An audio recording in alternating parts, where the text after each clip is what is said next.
Estamos de volta com o Estudo Central, hoje com a lição de número 2, falando a respeito do grande conflito. Estamos só no início aqui da nossa temporada, mas você é nosso convidado para permanecer ao longo desses 13 estudos que vamos fazer a respeito do grande conflito. O que será que esse tema tem a dizer para mim? O que será que esse tema tem a dizer para você? Antes de a gente entrar no nosso tema de hoje, gostaria de mandar os nossos tradicionais abraços aqui, né, lembrar daqueles amigos que nos acompanham, que deixam aqui a mensagem para a gente. Então já faça isso, olha, deixa o seu like aqui no programa, compartilhe esse conteúdo também para que mais pessoas recebam a palavra de Deus. É uma forma de você evangelizar de maneira simples, um clique e a palavra de Deus é compartilhada.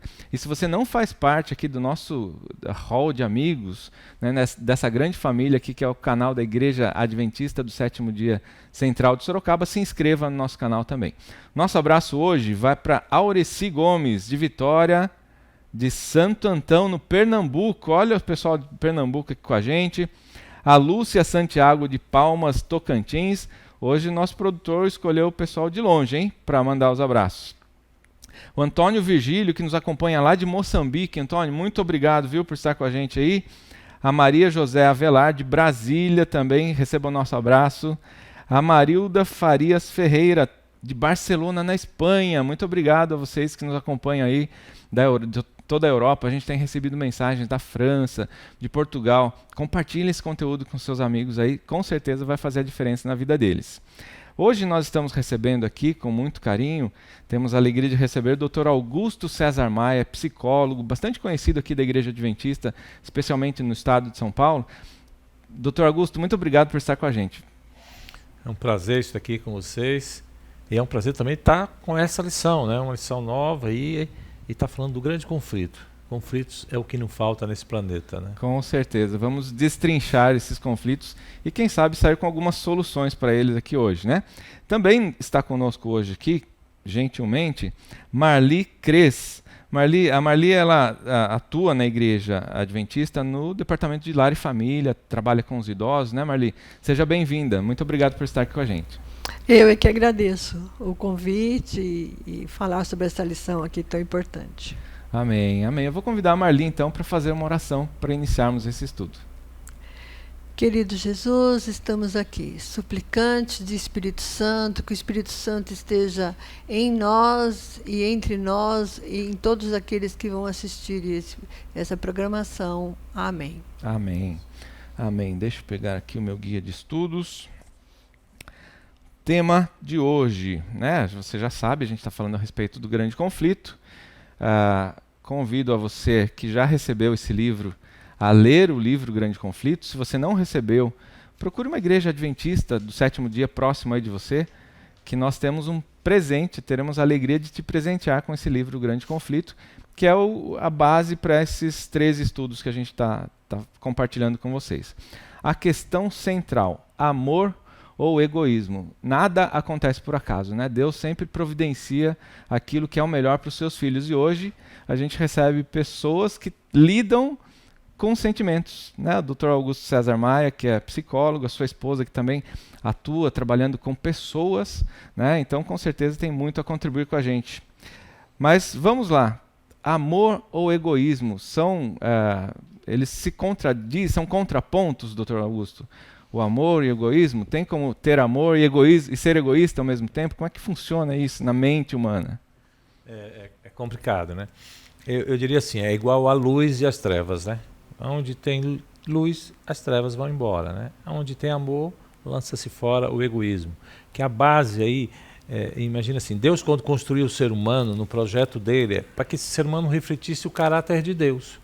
Então ele construiu para que a gente aprendesse com ele a amar. Então, a referência é Deus. Aí eu vou amar a partir da referência que Deus me dá. Com o pecado, a gente perdeu essa ligação com Deus. O corte, a separação acontece. E aí, agora, como é que eu aprendo a amar? Eu fico sem a capacidade de amar. E sem amor, o que brota é o egoísmo. Aí eu estou pensando em mim mesmo. E aí, só para entender esse conceito do egoísmo, porque a gente fala assim, egoísta é um cara que ama a si mesmo. Não, egoísta é um indivíduo que é incapacitado de amar. Até a si mesmo. Porque se ele amasse a si mesmo, ele estaria cuidando melhor dele e cuidando do próximo. Então ele não ama a si mesmo. Ele está fechado em si mesmo, ele não enxerga o outro, porque amor requer relação. Amor requer que eu me preocupe com você, que eu enxergue você, que eu me relacione buscando o seu bem, fazendo você feliz. Isso é amor. No egoísmo, não, só tem eu. Por isso que Jesus falou, então, se me amardes, vocês vão fazer aquilo que eu estou te pedindo. Isso. Né? Vocês vão tentar ser parecidos comigo. Vocês serem parecidos comigo. Né? Isso. Porque Deus é amor. Deus é amor. É a essência. E o que isso tem a ver com um grande conflito? Né? Porque o grande conflito é esse. O inimigo de Deus está dizendo, ó, o caráter de Deus não presta. Sim. Então tá vendo? Olha aí, ó como eles estão. E se eles foram criados para representar Deus, ó como é que Deus é. E aí a gente precisa rever esse processo. Aí Deus manda Cristo para que a gente faça a ponte, e aí com Cristo eu aprenda a amar o meu próximo. E amar a mim mesmo. Muito bom. Já na abertura da nossa lição, aqui na lição de sábado, ele traz um tema bastante interessante. Ele diz o seguinte, o que o diabo não consegue fazer pela perseguição, e nós sabemos pelas profecias, assim como o povo de Deus foi perseguido no passado, vem sofrendo perseguições ao longo da história, ao final desse tempo, antes da volta de Jesus, vai sofrer uma perseguição. Mas isso mostra para a gente uma coisa, ok, vai ser perseguido, vocês vão ter que fugir, vão ter que, enfim, dar seu jeito ali para sobreviver. Mas ele traz uma outra palavrinha aqui, que eu acho que é mais difícil de se livrar do que a perseguição, que é a concessão. Né? Então, aquilo que o diabo não faz pela perseguição, ele vai conseguir pela concessão. Ou seja, ele vai tentar a nossa mente para que você vá abrindo pequenas brechas para as coisas erradas. Isso acontece em todos os segmentos da vida. É isso ou eu estou enganado, doutor? A brecha é o que eu costumo me preocupar muito, né? Porque às vezes você abre uma pequena brecha, e eu vivi isso, e presenciei isso, e de repente aquela brecha se torna uma porta, né? E por ali entra todo o mal que você poderia ter evitado se não tivesse aberto essa brecha, entendeu? A gente tem aquele vigiar e orar. O vigiar é isso, né? Vigiar para que naquele momento você tenha o Espírito Santo para identificar que ali tem uma brecha, né? E você segure, né? Segure o seu egoísmo, a sua raiva, ore para que não abra. E quando você abra, assim, o campo do inimigo está presente, e aí ele vai por aí, entendeu? E essas frases têm muito poder, né? Eu mereço, é só uma vez, não vai prejudicar ninguém, né? E assim a gente vai abrindo essas pequenas janelas, né? É que tem essas brechas no sentido dele me dar conforto, né? O mundo oferece um monte de conforto, oferece muito de coisas que de uma certa forma a gente vai cedendo. Mas a Mali está trazendo uma brecha que é a brecha das relações. De repente você me faz alguma coisa e aí eu fico com raiva e expresso essa raiva para você e te machuco. Então eu abro uma brecha para o outro ferido também me machucar. Aí a gente vai vendo que as relações começam a ficar distantes, né? E as pessoas começam a se separar, começam a querer a destruição do outro. São as brechas que a gente, do dia a dia. A gente não consegue ser frustrado, por exemplo, no trânsito. Alguém dá uma fechada na gente, a gente já quer acelerar, revidar. É como assim, eu não posso lidar com a frustração. E aí você abre caminho para você chegar em casa nervoso, bravo, porque você brigou no trânsito. Ou abre caminho porque sua mulher está ali, os seus filhos estão ali, e a sua mulher está dizendo, olha, não, deixa ele embora. E aí a confusão começa a acontecer sem necessidade. A gente tem a brecha no sentido social, da gente ter acesso a coisas materiais, né? Quando a gente vai ver mais para frente, por exemplo, a reconstrução, a reforma do templo é feita por Herodes, mas com sentido não espiritual, com sentido de fazer, olha, eu sou um cara legal, olha como eu construí isso aqui para vocês. Isso é uma senhora brecha, né? Para a gente, na verdade, conceder a Herodes, ao povo romano, um certo prestígio que eles não deveriam ter. Então, o social também cria isso. A própria questão mesmo de você ter uma condição social que você vai ter acesso a determinados tipos de coisas, de benefícios que abre brecha para que você possa, de repente, estar sendo convidado a fazer algo que não é adequado. E abrindo essa cedendo a essa brecha ou essa flexibilização, eu posso estar me distanciando de Deus. De Deus. É isso. Isso. Muito bem, vamos seguindo com a nossa lição, com o nosso guia de estudos. O coração, o Salvador com o coração quebrantado. Como é difícil a rejeição, né? A gente sabe que quando meus filhos sempre tiveram medo de mudar de escola, de chegar, eles nunca mudaram, mas eles sempre tiveram medo de repente a gente precisar mudar de cidade, iniciar num novo colégio e não serem bem aceitos, né? Eu creio que todos nós passamos por essa preocupação, né? Um novo emprego, uma nova igreja, enfim, né? Alguma atividade que você vai fazer, alguns até numa academia, né? Tem gente que fala, não vou na academia porque eu tenho vergonha, eu tenho medo do que eu vou encontrar ali, né?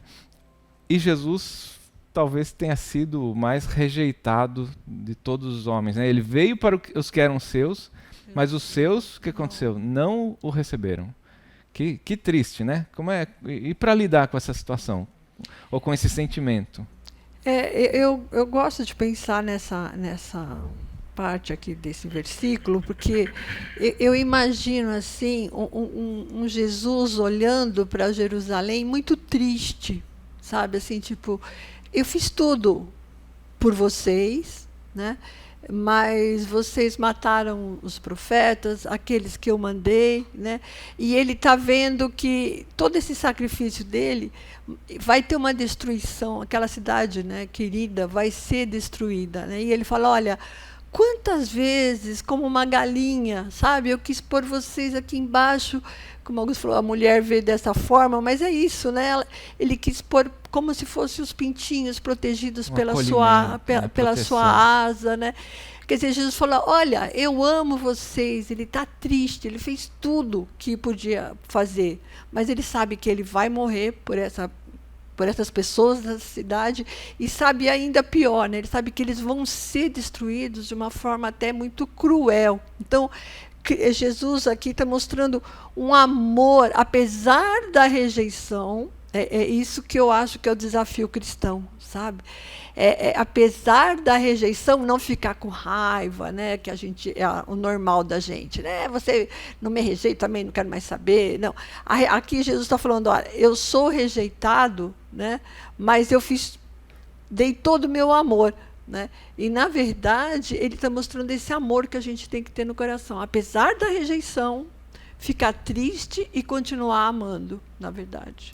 Ao longo da história bíblica, né, a gente vê Deus intervindo no meio do povo em diversas situações. O povo clamava, ou o profeta clamava, e Deus intervinha ali, protegendo o seu povo. Não houve essa intervenção de Deus nesse momento, né? A lição diz que Deus, evidentemente, não se alegra com a morte ou com o sofrimento dos seus filhos. Mas nesse momento ele precisava deixar que acontecesse. A intervenção foi antes, né? A ida dos profetas era com o objetivo da misericórdia de Deus. Ele mandava Esse é o ponto, os profetas, né? Para, olha, eu te amo, vamos lá, se arrependa, tem um projeto fantástico para você. E as pessoas, na verdade, até se irritavam com a mensagem. E ao ponto de agredir o profeta e matar o profeta. É uma violência muito grande, né, contra a proposta de amor. Deus está tentando trazer o reino dele de amor, de prosperidade, de luz, e as pessoas dizem, não queremos isso, vamos matar você, e quem vier aqui pregar sobre isso, a gente acaba com você. A gente vê essa raiva forte, na verdade um ódio muito forte, né? Todo o amor de Deus. Quando a Marli falou a questão, ali Jesus está chateado, magoado e impotente, porque ele já foi feito tudo. Uhum. Né? O que ele pode fazer é o que ele fez, ele advertiu, olha, vai acontecer isso. Vai acontecer. Então, na hora que você vê que acontecer isso, sai daqui. Porque senão você será extinto, será morto, será destruído, né? Porque houve uma destruição ali violenta. Aquele José, que é um historiador judeu, fala que uma média de 1.100.000 habitantes morreram ali naquele momento. Sorocaba inteiro, né? Mais que Sorocaba. Mais que Mais que Sorocaba. Sorocaba. Entendeu? E Deus está dizendo, a única coisa que eu posso fazer é advertir. E mesmo advertindo, muita gente ainda não ouviu a advertência de Deus. Ou seja, parece que a gente tem uma dificuldade de ouvir a palavra de Deus, né? A palavra amorosa, porque a advertência ali não é advertência no sentido de querer castigar, querer fazer mal. É uma advertência no dizer, olha, tem esse perigo iminente. Quando você vê isso, saia. Que é o que a gente deve fazer com as pessoas, né? Pessoas que a gente ama, a gente tem que olhar e dizer para ela, olha, fazendo isso você vai se complicar, é bom não fazer, é bom fazer assim, que isso vai ser melhor. Mas nem sempre as pessoas querem ouvir isso, né? Porque elas estão muito mais focadas no quê? No egoísmo. O que é egoísmo? Eu foco em mim, eu não penso no outro, eu não ouço o outro. O meu e o agora, né? Isso. O meu e o agora. E como você disse, né, antes de Jesus, o Antigo Testamento cita inclusive a destruição de Jerusalém. Jesus fala que vai acontecer a destruição, né, porque ele tinha amor, né, os acontecimentos. E ele falou, olha, os alertas, fujam para os montes, quem estiver no monte não desça para buscar nada. Quem estiver no campo não volte para casa. Orem para que sua fuga não ocorra no inverno, e nem no sábado. E mesmo assim, as pessoas não deram atenção à orientação divina, né, de Deus personificado na pessoa de Jesus. Hoje, nós temos os mesmos alertas.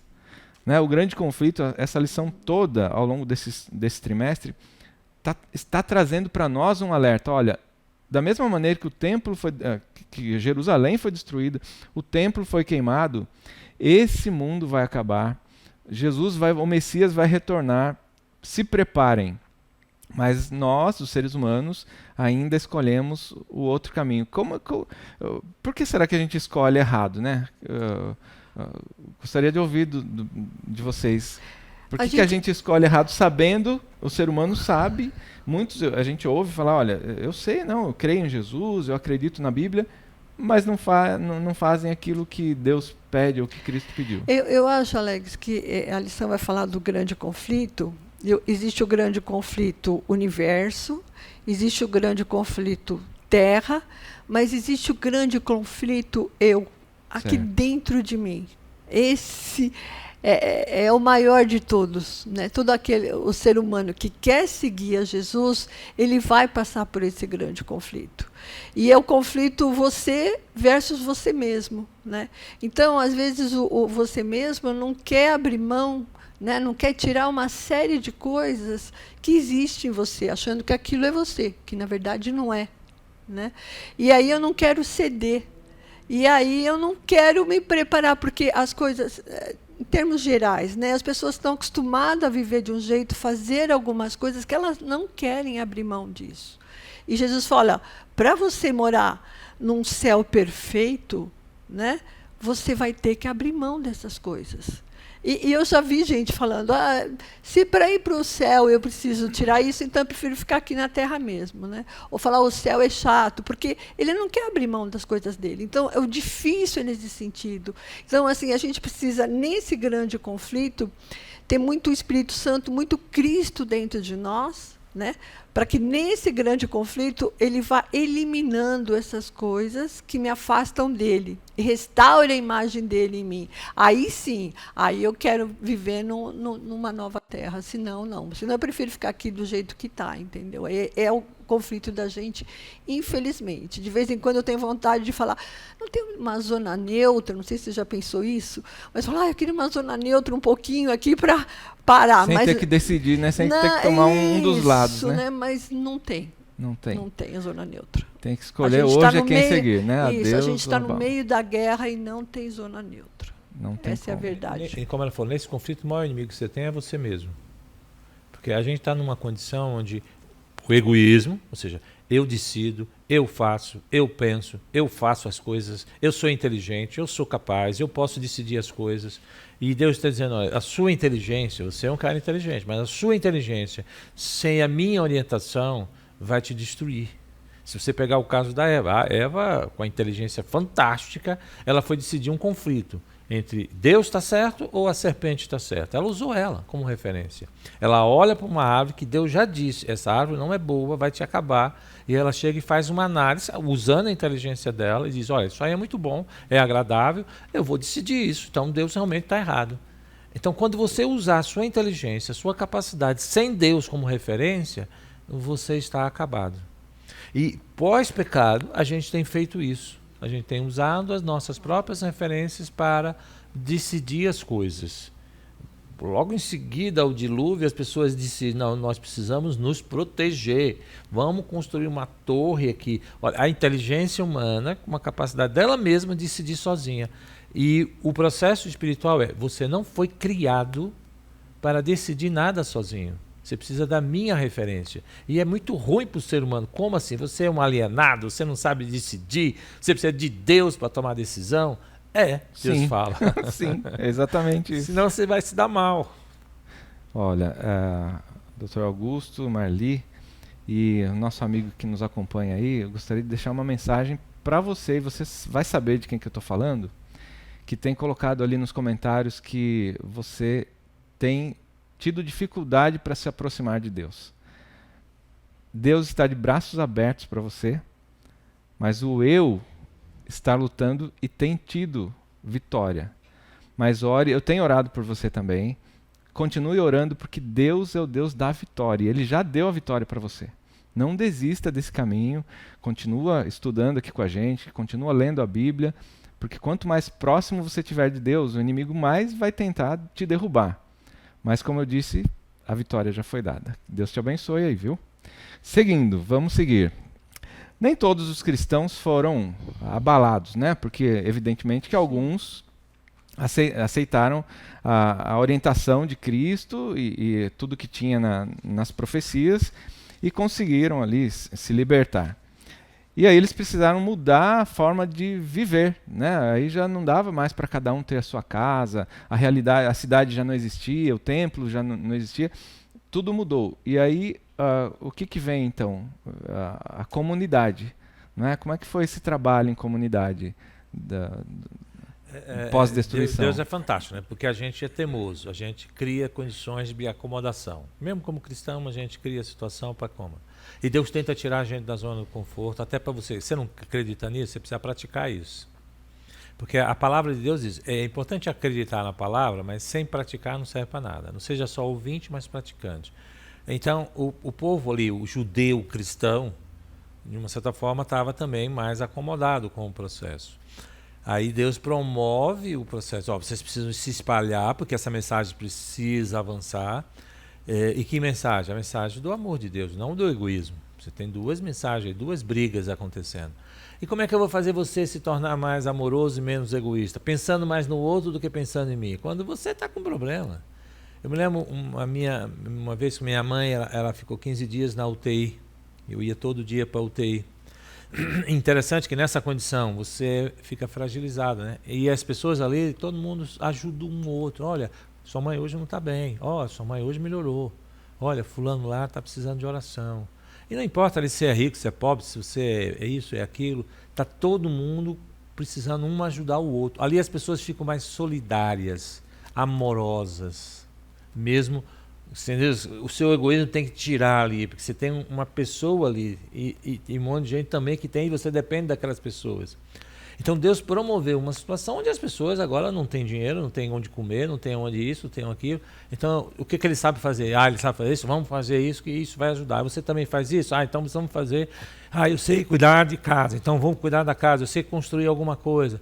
Então a gente precisa se unir como comunidade, porque eu sozinho não dou conta. Aí o homem descobre que sozinho, egoisticamente, não produz. Ele precisa de pessoas, ele precisa do outro. Aí Deus promove uma comunidade onde o outro passa a ser importante para a minha sobrevivência. Sim. Aí fala, você é importante, então eu preciso valorizar você. O amor começa a crescer, né? O Espírito Santo está lá dando todo o processo para que esse amor venha. Mas porque tem uma condição, né? Porque a gente vê, por exemplo, em países como, por exemplo, eu tive um tempo na Alemanha fazendo um trabalho lá, os alemães são pessoas acomodadas. O europeu, de uma certa forma, o cristianismo começa a morrer. Aí onde é que na Europa está acontecendo o cristianismo, ressurgir? Os imigrantes, pessoas que estão com problemas, com dificuldade de participar daquela sociedade, se juntam no cristianismo para poder se manter firme. Olha a questão, fantástico, né? Na verdade, isso ocorreu após a ascensão de Cristo, né? Quando uma parte dos seus discípulos ali se juntaram em comunidade, uma parte saiu para pregar, e aí a gente tem um outro desfecho para alguns desses pregadores, né? Muitos foram presos, muitos foram torturados, enfim, foram açoitados, sofreram perseguição, tiveram que sair sem rumo pelo deserto, né? Por amor ao Evangelho, mas eles tinham uma motivação, e aí a motivação, a gente vai precisar encerrar nosso estudo de hoje com esse tema, que é a motivação, né? Como buscar motivação numa coisa que me faz mal, que vai me levar para a ruína, né? Porque eu vou ser perseguido, eu vou passar fome, eu vou ter que morar, sair andando sem saber para onde, mas eu estou firme. E em alguns casos, né, desses pregadores pós-ascensão de Cristo, eles tiveram a oportunidade de negar e falar: não, vocês podem me matar, vocês podem me torturar, mas eu não vou negar a minha fé. Como buscar essa motivação, quem sabe, nos dias de hoje? Só existe uma palavra, Alex, é amor. E eu tenho muito buscado essa questão do significado do amor, né? Porque desde que eu entrei na igreja, eu ouço que eu tenho que amar. E por que a gente não ama? Né? Então eu estou atrás de como a gente ama, né? E aqui você vê lá no fim que eles tinham recebido muito Espírito Santo. Então, como eles tinham recebido muito Espírito Santo, eles muito amavam, né? Então, assim, quem tem filhos vai entender isso. Você é capaz de qualquer coisa pelo seu filho, de qualquer sacrifício, de qualquer perseguição. Por que você é capaz disso? Porque você ama. Né? Então, assim, a grande solução aqui é: eu preciso de muito Espírito Santo, eu preciso de muito Jesus dentro de mim, porque ele é a fonte de amor, para me encher de amor. Aí, quando eu tiver esse muito amor dentro de mim, eu sou capaz de qualquer sacrifício. Que, como mãe, pelo muito amor pelo meu filho, eu sou capaz de qualquer sacrifício. Então, é isso. Eu não vejo outra palavra. Ou a gente ama a Deus sobre todas as coisas e ao próximo como a gente mesmo, ou a gente não vai conseguir passar por isso. E para conseguir fazer isso, né, amar a Deus, primeiro eu preciso receber dele amor. Porque, na verdade, eu não consigo amar a Deus. O próprio Deus fala: se só é capaz de me amar porque primeiro eu te amei. Então, o que está em jogo? Não é a perseguição, é o amor. Eu não quero deixar de receber esse amor. O amor que Deus tem por mim é algo altamente precioso, é necessário, é a minha sobrevivência como ser humano e ser espiritual. Então, eu dependo do amor de Deus. Então, como é que eu vou abrir mão desse amor? Você pode tirar minha vida, mas eu não posso perder o amor. Eu posso ficar preso, como o caso de José. Volta a ser preso, mas eu não vou deixar de ter esse amor, não vou decepcionar meu Deus, que me ama, para poder ter umas horas de prazer. Então, o que motiva é o amor. O problema é que a gente, na verdade, não mostra muito bem esse amor de Deus, né? E o amor de Deus é algo fantástico, porque ele me amou quando eu era pecador. Eu não entendo isso, porque no planeta, se a gente faz uma coisa errada, a gente não é amado. E ele me amava quando eu fazia a coisa errada. E por que ele me amava? Porque ele sabe que sem amor eu não sou nada. Sem amor a gente não sobrevive. Sem amor a gente não vai para lugar nenhum. A gente fica como a gente está no planeta hoje, se destruindo, se acabando. Então, com esse amor, mesmo o meu corpo ficando numa condição, né, que é aqueles 3 amigos de Daniel falaram: não, eu não vou abrir mão do amor que Deus tem por mim. Porque o amor que eu tenho por Deus é porque esse amor que ele tem por mim faz eu amá-lo. E Deus fala que buscar-me-eis e me achareis quando me buscares de todo o teu coração. O amor de Deus é transbordante. Né? A partir do momento que eu estou cheio, como a Marli disse, eu estou cheio do amor, eu vou transbordar esse amor para aqueles que me cercam. Né? Isso é maravilhoso. Gostaria de ter mais 2, 3 horas para a gente debater esse tema, esse assunto. Infelizmente não temos mais tempo. Mas Marli, se você quiser fazer suas considerações finais, rapidamente, depois a gente passa para o Dr. Augusto. Essa lição vem mostrar o início da igreja, né? O comecinho dela, lá com Jesus. Se você ver o fio dela, é isso. É um pedacinho da história, né, da primeira igreja. Né? E aí, nessa primeira igreja, a gente pode aprender um pouco, né, de amar realmente, de como eles amavam ali em comunidade, ser sensíveis aos sinais da história, né? Olha, quando vê isso, né, saia, procure um outro caminho, né? Quer dizer, ela ensina um pouco. Agora, alguns ainda vão morrer. Quer dizer, a gente aprende um pouquinho de que era essa primeira igreja. Mas tendo a certeza, né, começa com Jesus ali, né, com a tristeza, e dizendo que ele cuida na perseguição, assim, tendo a certeza que Jesus vai estar com a gente, não importa o que esteja acontecendo na história, né, ele está com a gente. A gente tem que ser sensível a isso. Amém. Dr. Augusto, para encerrar. Eu encerro com a carta da igreja de Efésios, que Deus fala lá em Apocalipse 2, eu acho que é bacana, porque ele vai falando dessa igreja, né, essa igreja primitiva, e ele vai dizendo assim: conheço as tuas obras, o teu trabalho, a tua perseverança, sei que não suportas mal, que pusesse à prova os que dizem apóstolos e não são, e descobriste o que era mentirosos. Quer dizer, alguém que estava estudando a palavra, conseguia identificar a falha, tem perseverança, e por causa do meu nome sofreste, mas não desfaleceste. Ele sofre por causa do nome de Cristo, esse amor que Cristo tem por ele. Tenho, porém, contra ti que deixaste o primeiro amor. Se a gente não pode, o primeiro amor é extremamente importante. O amor que Deus tem pela gente, e esse amor que eu demonstro é extremamente importante. Lembra-te de onde caíste, arrepende-te e pratica as primeiras obras. Se a gente não receber de Deus o amor, como igreja, a gente não consegue passar esse amor, né? Isso é extremamente importante. Mas aí parece que a gente, hoje, a maior dificuldade hoje que eu enxergo no consultório as pessoas não aceitam mais ser amadas. Elas não acreditam que são amadas. Elas não acreditam mais no amor. Que triste, né? É muito triste. É muito triste. Talvez por isso as pessoas estão mais mornas ultimamente, né? Sem amor você fica assim, não sabe o que fazer. Mais ou menos, né? Nunca tá bem, né? Mais ou menos. Mais ou menos. Mesmo. E eu encerro com as palavras de Cristo para você. Filho meu, se hoje ouvirdes a minha voz de amor, não endureçais o vosso coração. Que Deus te abençoe. Eu quero agradecer demais a presença da Marli, do Dr. Augusto. Vou pedir para o Dr. Augusto orar para a gente, mas antes, não se esqueça de seguir o Dr. Augusto nas redes sociais. Augusto Psi, é isso mesmo? Augusto Psi. Augusto Psi no Instagram.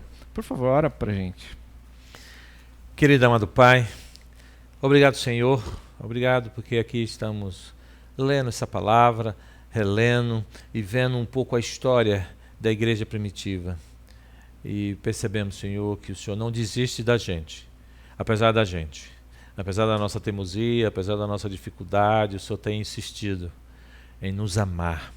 Continua, Senhor, amando cada um de nós, cada um daqueles que estão ouvindo a gente agora nesse momento, que possamos nos abrir mais, Senhor, para esse amor, que possamos continuar perseverando, porque o Senhor falou, aquele que perseverar até o fim, esse sim ganhará a coroa da vida. Não é porque a gente conseguiu ser perfeito, mas porque a gente está tentando, dia a dia, estar mais semelhante ao Teu Filho amado. Amém. E é em nome dele, que morreu, para que ninguém pereça, mas tenha vida eterna, é que pedimos e agradecemos. Amém. Amém. Amém. E você já sabe, próxima semana tem mais Estudo Central. Fica com Deus.